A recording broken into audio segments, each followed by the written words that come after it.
শোনো, এই নীরবতাই সবচেয়ে বড় খনি। একটি শিশু, একটি নিষ্পাপ প্রাণ, তার স্বপ্নগুলোকে পিষে দেওয়া হলো নোংরা হাতের নিষ্ঠুরতায়।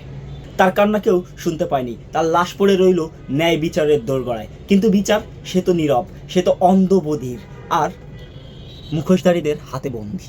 এই অন্ধকারাচ্ছন্ন পৃথিবীতে ন্যায়পরায়ণ শাসক নেই। যদি থাকতো তবে একটি শিশুর গায়ে কখনোই আঁচড় পড়তো না।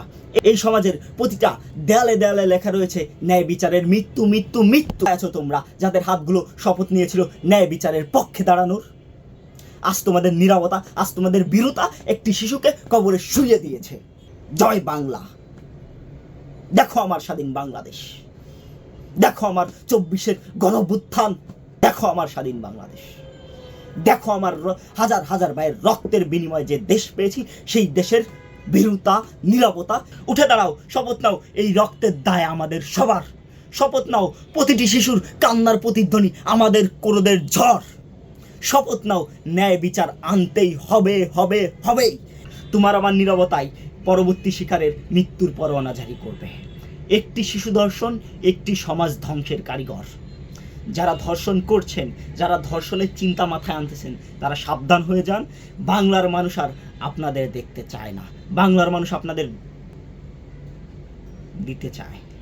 আপনাদের সবার প্রতি আমার অনুরোধ, কোনো ধর্ষককে যদি ধরতে পারেন, ওকে আইন শৃঙ্খলা রক্ষাকারী বাহিনীর হাতে দিবেন না না না।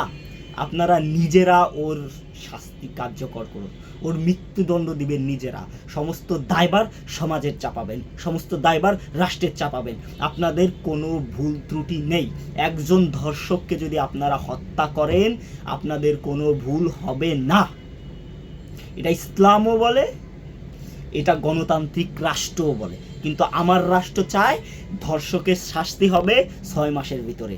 আমি চাই, আমরা চাই, এই সুষ্ঠু সামলীন সমাজ চায় একজন ধর্ষকের শাস্তি হবে 6 দিনের মাথায়। নট শিওর 6 মাস, অনলি 6 দিন। তাও তার শাস্তি কোনো যাবজ্জীবন কারাদণ্ড নয়, আদার্স কিছু নয়, একমাত্র মৃত্যুদণ্ড। আর মৃত্যুদণ্ডটা হতে হবে প্রকাশ্যে, যাতে করে সমাজের অন্য অন্য যারা ধর্ষণকারী রয়েছে, সমাজ ধ্বংসকারী রয়েছে, তাদের একটা শিক্ষা হয়। তারা যেন পরবর্তী শিকারে যাওয়ার আগে, তারা যেন পরবর্তী ধর্ষণ করার আগে তাদের বুকে কামড় দেয়। ধর্ষণ করার আগে যেন তারা এটা ভাবে যে আমি ধর্ষণ করে পার পাবো না, এই বাংলার মানুষ আমাকে বাঁচতে দিবে না, এই বাংলার মানুষ আমাকে নৃশংস নির্মমভাবে হত্যা করবে। এটাই হোক আমাদের শপথ।